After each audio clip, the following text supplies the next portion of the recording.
WWE Monday Night Raw post show right here on the Wrestling Takeover podcast. Actually, I thought Monday Night Raw was a really good show. Let's dive into. Got a lot to talk about. 10-minute plus review. Let's get right into it. Welcome to... You're listening to the Wrestling Takeover. What is your name? With your host, Jordan Turner, who's always going to keep it real. Come on, King. Inside and outside the ring. Let me make myself clear. He's got the fans behind him, King. It's time to take over, King. Are you ready? He's all fired up now, King. The Takeover. Let's go.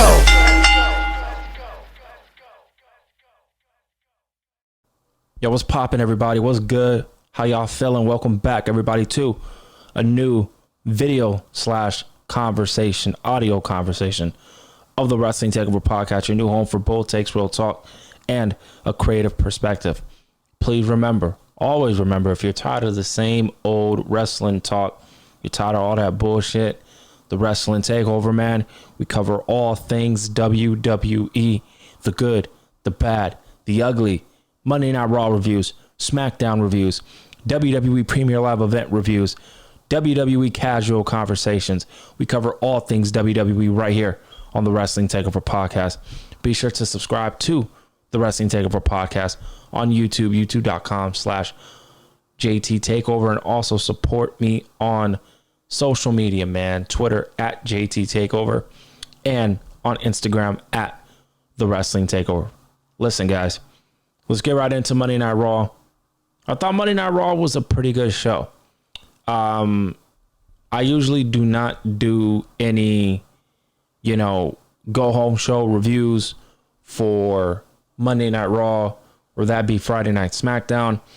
But I decided, you know what? Why not? Let's talk about it. I only did because we got the two King and Queen of the Ring tournaments, semifinals. So I was like, yo, I ain't going to pass on that. And we got what we got tonight. Like I said, I thought Monday Night Raw was a pretty good show. I'm not going to lie. Thought it was pretty good. This is a 10+ minute review. So let's get right into it. Monday Night Raw review. We ended the show with Cody Rhodes. He got the win tonight. He defeated Jey Uso. It's so crazy to see that Jey Uso's kind of been on a losing streak. And I armchair book. I fantasy book a lot on my show. If you guys are new, I fantasy book a lot on my show. And I do wonder if a lot of the recent losses that we've been seeing from Jey Uso, I wonder if it's going to ultimately intertwine with renewing with his twin brother, that being Jimmy Uso, and coming back together as the Usos. Who knows? I'm just spitballing. I might be on some bullshit. That might not actually be the plan, but I do miss the Usos coming together, man. The main event was really fun. Very fun. I knew the outcome. We all knew Cody Rhodes was going to get the win here. They're not going to pass on Cody Rhodes versus Randy Orton for Jey Uso versus Randy Orton. Let's be real. Okay? Let's be real now.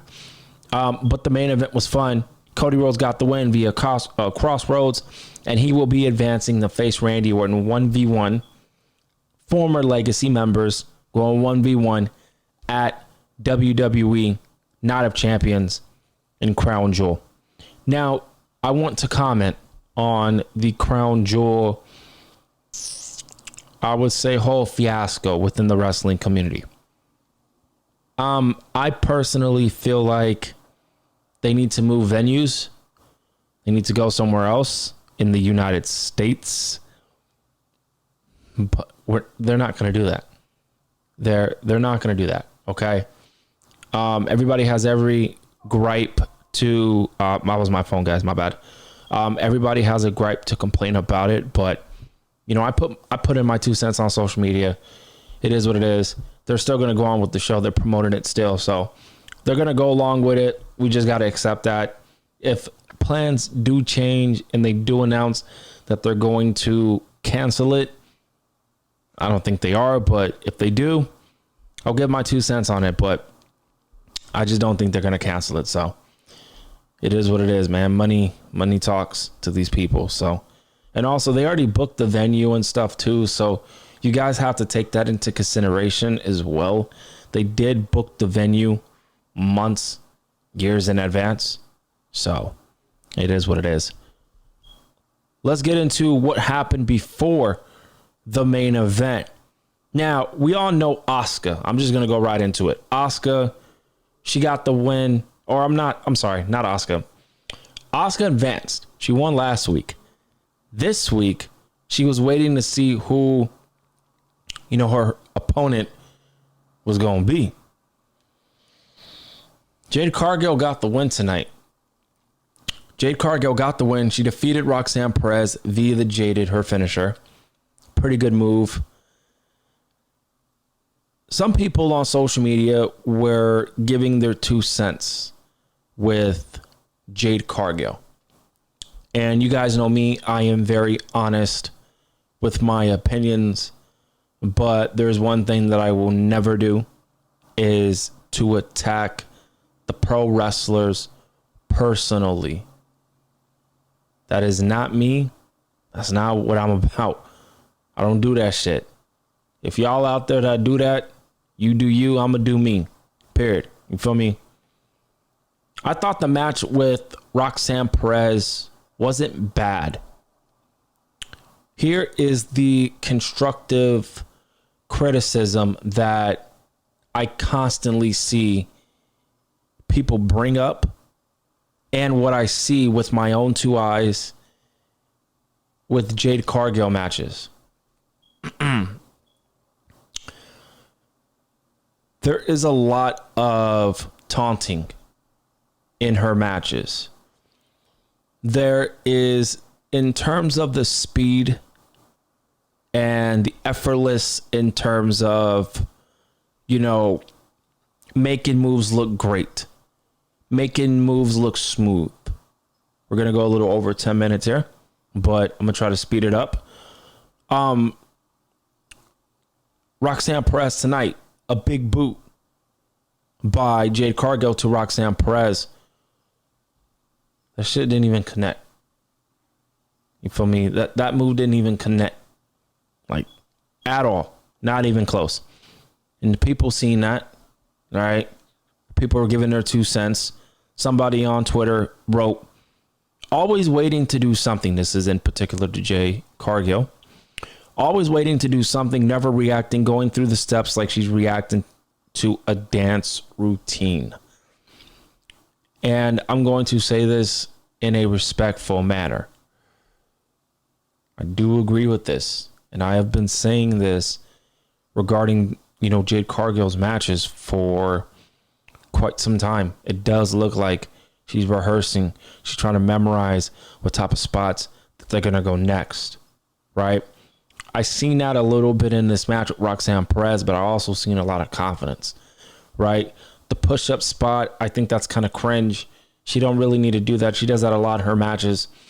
It's pretty much to, put a mask over her deficiencies, really. But she has been getting better. I have been seeing the progress with Jade Cargill. Stephanie Vaquer does her little move that the WWE Universe loves. We know what it is. I'm not going to repeat it. We already know what it is. You feel me? Jade Cargill tonight did something that I feel personally as a viewer, as a podcaster, and most importantly, fuck that, as a fan of Jade Cargill. That little licking their opponents and stuff. I think that was the first time that we actually seen Jade Cargill actually lick her opponent. I thought that shit was hot. You feel me? Thought that shit was hot. To attractive females. Come on, man. Come on now. But fuck all of that. I think Jade Cargill needs to implement that gesture in her matches. When she knows she's going to defeat somebody, she needs to do the licking of the tongue. Whatever she did, right? Licking her opponent. She needs to do that going forward in her matches. It got the crowd popping. got social media talking. You feel me? She needs to apply that in her matches. So if Jade Cargill, she ain't listening, but if someone out there, get a hold of this, go put this to Jade Cargill's ear and say, yo, start doing what you did tonight with Roxanne Perez. Start doing that permanently. You're going to get over big time. It's very sexual, yes. It is hot, yes. But it can get a reaction out of the fan base like it got tonight. So shout out to Jade Cargill doing her thing. She looked good, botching here and there a little bit, but you know, she really needs to. There's one thing that I will say that Jade Cargill desperately needs to work on. She needs to work on it like bad. And that's the timing of her moves. It's the timing, and you know how they say in the NBA, oh, court awareness. You feel me? In-ring presence, in-ring awareness. Jade Cargill definitely needs to work on her in-ring presence, but outside of that, she's looking pretty good, man. Coming up with some new moves. It's all going to come together. She's just too much of a megastar. You feel me? Speaking of that, somebody put out on Twitter, Jade looks like a star, acts like a star, and is super athletic, but somehow is as smooth as Khali in the ring. She's been getting a lot of those comparisons. I don't want her to get those fucking comparisons, man. I want Jade Cargill to ball out in WWE. She's got to get better with the timing and the execution, right? So, you know, just court awareness, in-ring awareness. Got to be aware. But I thought the match was good. Roxanne Perez is going to be perfectly fine. A prodigy. She'll be straight. Future's extremely bright. Again, rumored about they were going to push Jade Cargill regardless. So, looks like that rumor is going to be coming true. Naomi is Miss Money in the Bank. And I'm here to tell you, Jade Cargill, Naomi, right? Can you imagine Jade Cargill defeating Asuka, right? And going to the finals and winning, obviously, right? She's in the finals. She beats Asuka and she gets a number one contenders match with IYO Sky at SummerSlam. Can you imagine Naomi screwing over Jade Cargill? Can y'all imagine that? Like I said, I am armchair booking. I do this every time. I fantasy book. I built my brand. I built my reputation on being creative. You feel me? Can y'all imagine that though? Naomi, you know, fucking over Jade Cargill. Jade Cargill wins the title and then immediately gets fucked over by Naomi. I mean, that's amazing TV. And I think this is all going to be intertwined with Naomi, Jade Cargill, and Bianca Belair. So let's see what happens with it. Let's see. Let's move on, man. Let's talk about, speaking of the women, I want to get into this. We've seen a stare down between Asuka and IYO Sky. Asuka had this to say.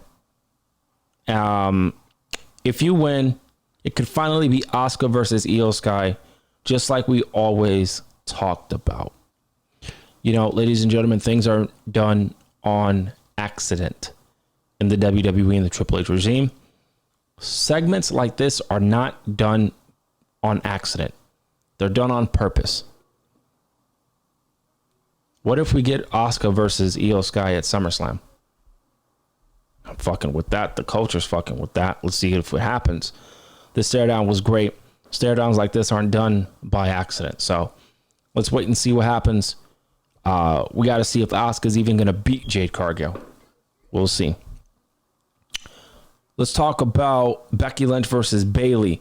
Now, a lot of people on social media, if you guys did miss my recent Raw review last week, where I documented what I see exactly taking place, guess what? It happened exactly like I thought it was going to be.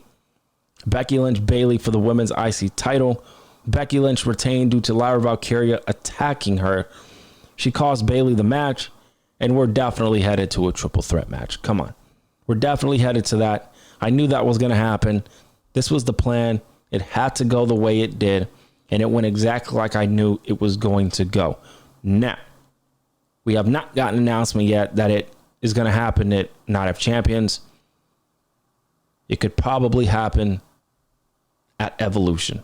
I'm hoping this is saved for Evolution. And you built this, and you build it, and you build it until you get to Evolution with the triple threat incoming, and we got an instant classic on the way with Valkyria, Lynch, and Bayley. I'm fucking with this. I thought the match was great, by the way, for what it was. Becky Lynch and Bayley, two legends in the game, two GOATs. You feel me? In women's wrestling. Man, Bayley's theme, I fucking hate it. I hate her theme. Her finisher, I hate her finisher. But you got two GOATs here, and they killed it for what the time that they were provided. I love the way the match ended. Triple threat match incoming. I want to take a moment now to officially apologize to your wife and your son for everything that I'm going to do to that man that used to be Goldberg. That was Gunther talking. That was the ring general talking. Let me tell you something, man. I know a lot of people love Gunther in ring ability, top notch ring general. You feel me? Great. But there's one thing about Gunther that a lot of people don't really give him a lot of credit for. That's his microphone ability. His mic skills are really good. This was personal. This was direct in your face. This guy was looking at the camera while talking. I love it. I love it. Towards the end of the promo, he looked directly into the camera. Great stuff by Gunther, man. You know, Gunther got to get the win. Oh, come on, man. Gunther got to get the win. So we'll see what happens with that. We got an announcement that Sami Zayn will be going one-on-one with Karrion Kross. Finally, Karrion Kross, man. This motherfucker is getting reactions. Shout out to Karrion Kross for real. Shout out to you, Kross. Shout out to Scarlett. Y'all are killing it. One of the best acts on Monday Night Raw going on right now. You guys are killing it. This match with Sami Zayn is going to be great. Sleeper hit at Night of Champions this Saturday. I want y'all to remember, though, you know, a lot of people, Karrion Kross specifically, has been constantly saying to Sami Zayn, you're not world champion material. You are not world champion material. They keep saying that. Randy Orton said Sami Zayn will win the world title. I think he will. I told y'all we're going over 10 minutes because there was actually a lot to talk about tonight. Hopefully you guys are enjoying it. Press that subscribe button on YouTube. Leave me a comment down below on what y'all thought on tonight's episode of Monday Night Raw and also this post show. Appreciate y'all. But Sami Zayn, Karrion Kross, they're going to go one-on-one. Things are not done by accident, man. They're not. I've been saying that. Randy Orton said to Sami Zayn, you're going to win the world title one day. Karrion Kross constantly keeps telling Sami Zayn, you're never going to win the big one. You're never going to win the world title. The story is just in motion if you pay attention.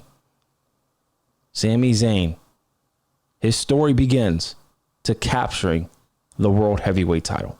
Please keep that in mind.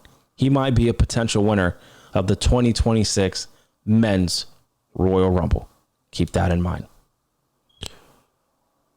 All right, you guys, like I said, we got one more match that took place. This was the opener. This was Penta versus Braun Breaker. Braun Breaker, you have the greatest spear in the game today. But you know what? Nah. You have... This is going to be premature. I know people in the comments might go crazy. People on social media might be talking about, like, what? Listen. I've seen a lot of spears in my day. Roman Reigns, Bobby Lashley, Batista, Edge, Christian, this person, Jey Uso now. Yeet. You feel me? Braun Breaker has the greatest spear of all time. Rhino, Goldberg, I know. I understand. Braun Breaker has the greatest spear of all time. All time. He has the greatest spear of all time. That's me. It's my opinion. I'm standing on that. You feel me? He has the greatest spear of all time. Did y'all see that spear to Penta? Come on, bro. Come on, man. Greatest spear of all time, my opinion. Braun Breaker did get the win tonight. I do want to say I am really not liking the direction of the group with Braun Breaker, Seth Rollins, Bronson Reed, and Paul Heyman. I'm going to keep giving them time. They got to give us a little bit more, though. But I know this is similar to an evolution where Braun Breaker is playing the Dave Bautista role and Seth Rollins is playing the Triple H role. Don't be surprised if we get a turn from Braun Breaker to Seth Rollins. Seth Rollins is already world champion by then. And don't be surprised if Braun Breaker is the person to take the world title off of Seth Rollins. Do not be surprised. I might be talking out of my ass, and none of this that I just said will happen. But don't be surprised. We got an evolution type of situation here. Braun Breaker playing the Dave Bautista role. Seth Rollins playing the Triple H role. Come on, man. If y'all see it, if you know, you know. Paul Heyman playing the Ric Flair role. Come on, man. Bronson Reed playing the Randy Orton role. Bro, it's right there in your face. If you pay attention, you'll see it. You know? Like I said, though, Monday Night Raw was solid. We had a lot of great things take place on the show. It was very informative. It was very direct. And hopefully you guys enjoyed this podcast. We went way over 10 minutes, but I needed a lot that I wanted to talk about tonight. Hopefully you guys enjoyed this podcast, this audio conversation right here on the Wrestling Takeover podcast, the most creative and honest podcast in the space, the best audio conversational podcast in the wrestling community. Appreciate y'all tapping in. Man, tomorrow, State of the WWE casual conversation. I will be giving you guys my preview predictions for WWE Crown Jewel, along with a lot of other things, a lot of other little topics that I want to talk about. And also, I got two great. These two things will be a short video, will be a short conversation. But later this week, I will be bringing 2 new episodes to you guys, and it has to do about the greatest in-ring performers, male and female, of all time in the WWE. Y'all can look for those 2 specific videos dropping this week, along with tomorrow's WWE Casual Conversation, State of the WWE, always coming out on Tuesday night.